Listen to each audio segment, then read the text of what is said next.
personligt projekt om hele det her øjenforløb, men der er op til det her forløb. Hvis det ikke er, så kan jeg sagtens ikke det af. Så er det bare... Jeg har til ret mange øjenlæge-ting. Det er svært at finde hoved og hale i, hvad der bliver sagt den ene gang, og hvad der bliver sagt den anden gang. Det kan godt forstå. Jeg har læst en henvisning rigtig grundigt igennem. Det er jo et meget langt forløb, kan jeg læse på ting. Ja.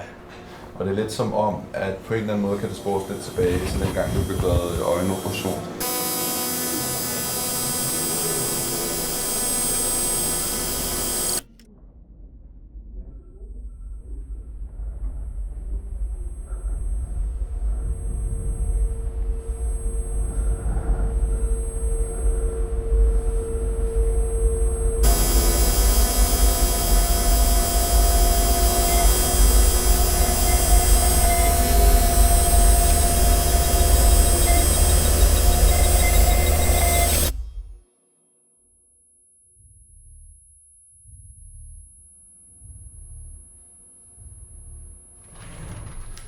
Under operationen bliver der skåret en masse nervegrene over og alt muligt, og det kan hovedparten af os tåle og acceptere, og så har jeg nogen som dig, som ikke kan acceptere det og ikke kan tåle det. Vi ved bare ikke inden operationen, hvem det er, der ikke kan tåle det, fordi så vil vi selvfølgelig ikke gøre det ved det.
Så hvor fik du lavet på Jægersborg Allé, eller hvad? Lassikken? Det passer sikkert. Charlottenlund, lige ved sådan af stationen på Rødegade. Peter Brinkert, tror jeg. Noget. Og så før det fejlede du ikke noget? Jeg følte ikke, jeg havde nogle problemer med øjnene før i hvert fald. Før operationen. Udover? Hvis jeg havde haft kontaktlinser en hel dag, og mine øjne blev tørre og trætte. Hvor kraftigt var det i kontaktlinser? 325. Var det ikke minus så? Nej, jeg var langsynet. Så det er plus. Ja, 325 plus. Det er rigtig sjældent. Men jeg siger ikke, at det ikke kan lade sig give sig. Nu har I godt i det, og de langsynede. Men lad det så være. Hvor lang tid er det siden, du blev opereret? Maj 2020, så det var 2,5 år siden. Men hvad har du så lavet de sidste 2 år her? Prøvet at få det til at fungere. Okay. Så vidt som muligt.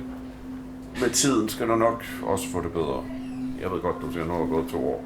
Men jeg skal nok få dig hen til, hvor du sådan siger, nu kan jeg leve med det.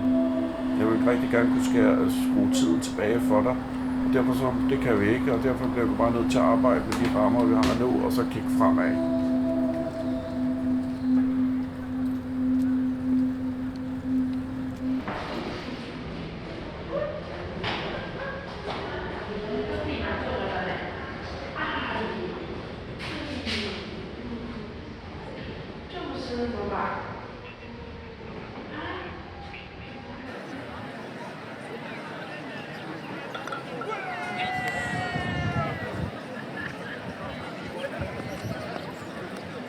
Jeg spørger om noget. Ja, selvfølgelig. Hvorfor er det sådan lidt kamera fremme?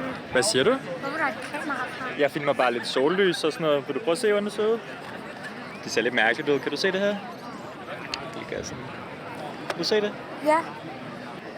Jeg laver alle de sten derovre. Det har jeg ikke noget med at gøre. Det ligner, nogen har haft bål måske. Kan du prøve at filme en sten? Skal jeg prøve at filme en sten? Ja.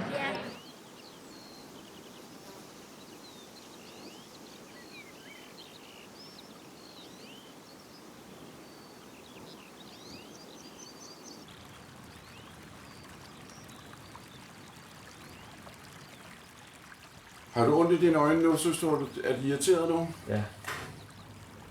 Jeg kan mærke dem, når jeg blinker. Men det giver mening. Ja. Jeg kan mærke, det sviger, og jeg kan mærke, Ja. Tryk. Men kun tryk, når jeg blinker. Okay. Hvor kan vi holde for venstre øje med venstre hånd? Hvad står der her? Der. Kan du se, hvor står her? OX TBV. Og andet øje og anden hånd. Hvor skifter øje? Hvad står der her? GD. Jeg har lavet det om til tal for at genere dig. Nå. Ja, det gør jeg både ikke sige. Nej. Du kan bare kigge ned en gang.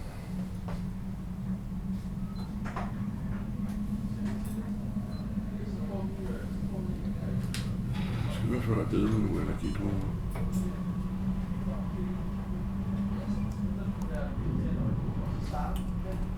Er der ikke nogen sådan mere permanent løsning end allergimedicin?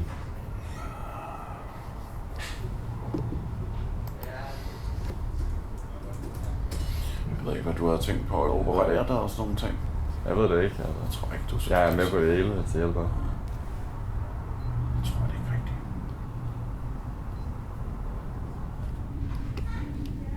Er det noget med din mentale tilstand at gøre? Det tror jeg ikke. Eller det forstår jeg. Nej, altså mine øjne er tørre og gør ondt. Ja. Jeg synes ikke rigtig, at der er den store sammenhæng mellem det. Okay. Det kan godt være, at jeg tager fejl. Nogle gange kan sjælelivet godt finde på at sætte sig i øjnene. Det vil sige, at hvis man ikke har det godt mentalt, så er det måden, kroppen gør opmærksom på, at man ikke har det godt mentalt.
But God forbid the surgery doesn't go well.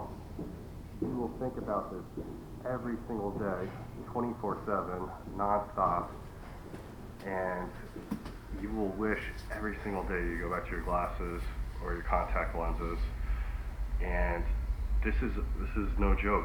It will bring you, the surgery will bring you to your knees and just make you just wish you could do anything to go back in time and not make that decision to get it. So I guess what I need to do is try to learn to move on and realize my limitations.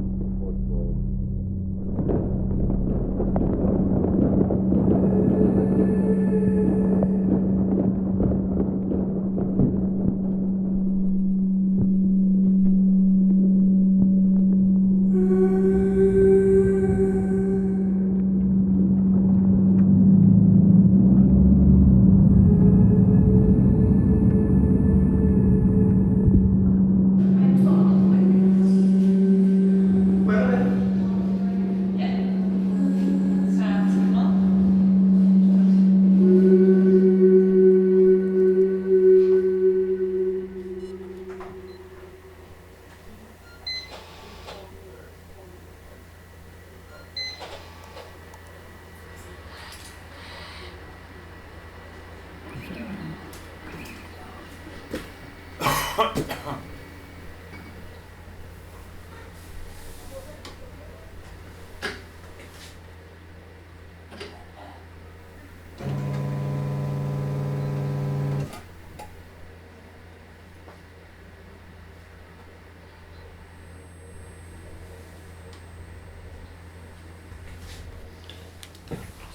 nogle flotte øjenvipper.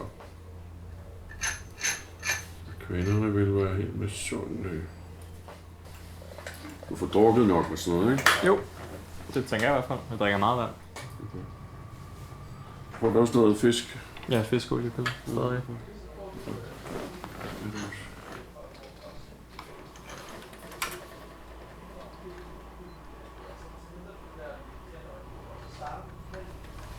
Godt tur til. Ja, altså. Du er jo ikke verdens letteste patient, jo. Sorry. Kan du godt mærke på det hele, ikke?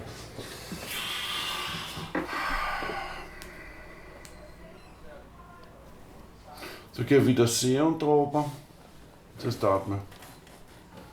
Kan du huske det, vi snakkede om? Og der fik du Eigervisen, og så Softer kort og serum.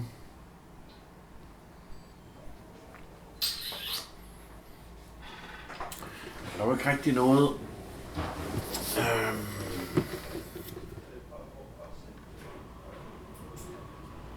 Er det ikke, hvor meget er det, 3 år siden nu, ikke? Siden operationen? Ja. 4. Og det, jeg kommer ind i billedet 2022, ikke? Jeg er jo sommer 22. Ja. Så lang tid virker det ikke. Men jeg siger, så på den måde kan du sige, at vi har gjort, hvad vi kunne for dig. Okay. I det.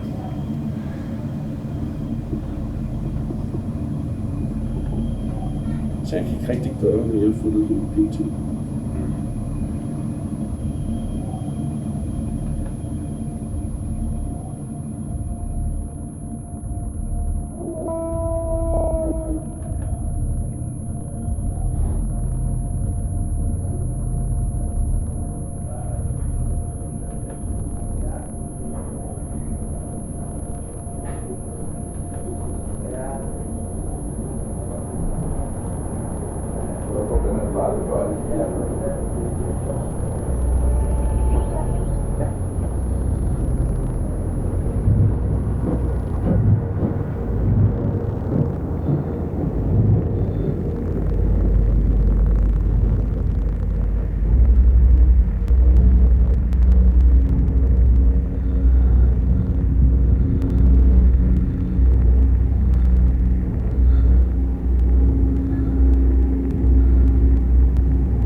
Du gik på, for jeg troede, at det var det samme. Hvorfor har du lige på det?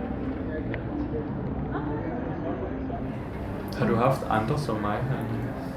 Altså, jeg har jo mange, der har... Lad os sige tørøjne, eller lad os sige... Ja, det er jo en af de ting, som er typisk for LASIK-operationen, det er tørøjne. Men hvis de er så typiske, så tror jeg ikke, jeg forstår, hvorfor det ikke bliver...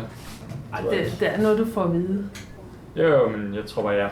Man får at vide, at der er en 2% chance for et eller andet. Man får ikke at vide, at man skal være desperat afhængig af medicin for evigt. Altså, jeg har jo ikke noget med det at gøre. Ja, det ved jeg godt. Og jeg tager egentlig også afstand for det, ikke? Hvorfor? Fordi jeg ser sådan nogen, der har egentlig haft sunde og friske øjne, som kommer til mig, og så har problematikker. Ja. Og så er det ikke alle steder, jeg synes, at de er lige gode til at sige fra, dem der ikke er gode til at få den operation.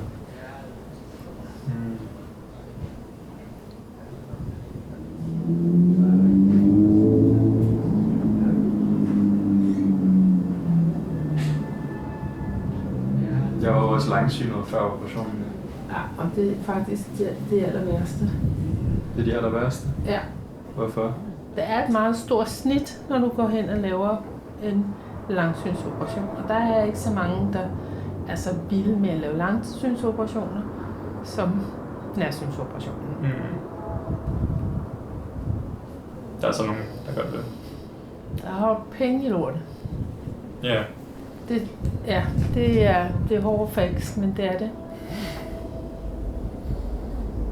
Synes du, man skulle lade være med at tilbyde den til langsynede overhovedet? Ja.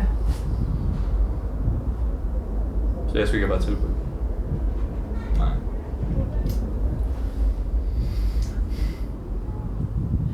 Ja. Du er ikke den eneste.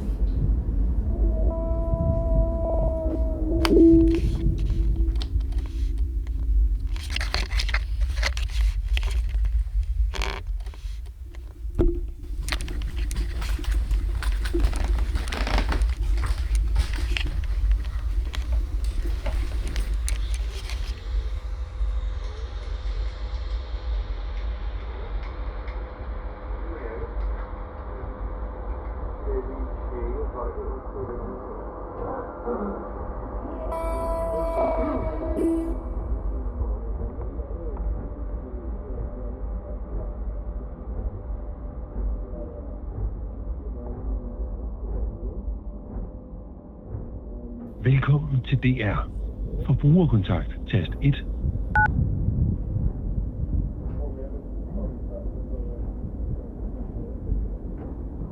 Hej, det er Henrik. Hej Henrik, du snakker med Søren. Hej Søren. Jeg faldt for nylig over en video på nettet, der henviste til, at der blev lavet en episode af Content tilbage i 2012 omkring laserøjenoperationer. Okay. Men jeg har prøvet at søge sådan overalt på internettet, og jeg kan ikke finde den. Er det noget, du måske kan guide mig i retning af, hvordan man kan finde sådan en episode? Altså, hvis du går på Det Kongelige Bibliotek, kigger i deres mediestream og søger efter udsendelsen fra Content, så vil du kunne finde den der. Nu skal du møde Dennis Hørløk Larsen. For 11 måneder siden fik han lavet en laseroperation mod langsyn. Hele 17 gange.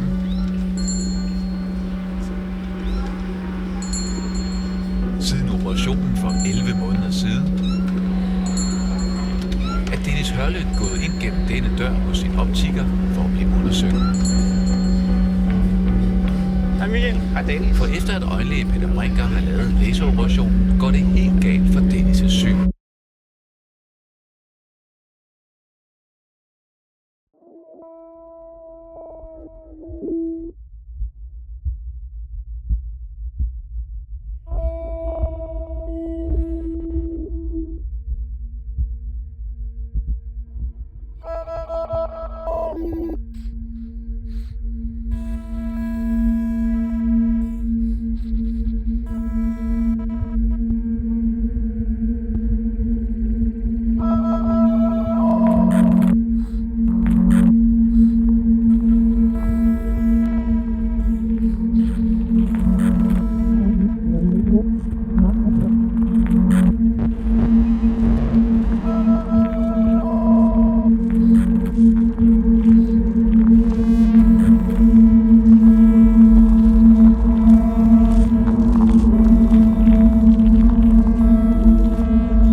Der er en eller anden sådan... jeg har svært ved at finde ud af, om jeg skal lægge ansvaret på mig, der tog beslutningen, eller om jeg skal lægge ansvaret på dem, der tilbød mig beslutningen. Vi er sikkert begge to nogle klaphatte, men der var et eller andet, jeg ikke helt har lært at balancere endnu, det der med sådan... Jeg kan virkelig godt blive sur på mig 20 år i mig selv, der var sådan, ja, det er en god idé. Men det, altså, ingen af delene nytter noget. Nej. På nuværende tidspunkt. Det hjælper ikke, at du slår dig selv oven i hovedet. Det nytter sådan set heller ikke, at du bunker dem oven i hovedet. Fordi du kommer ikke videre af nogen af dem. Der, hvor du kommer videre, det er en eller anden accept af, sådan er det nu. Bum. Ja. Og den er hård at æde, ikke? Men du kommer ikke videre med at sige, at han er en narhat. Ja. Nej, jeg forstår. Det er en proces. Altså, det nytter ikke noget, at du bare siger det til dig selv, fordi du skal have den helt her ned i maven, før du kommer videre. Mm. Ja. Someday.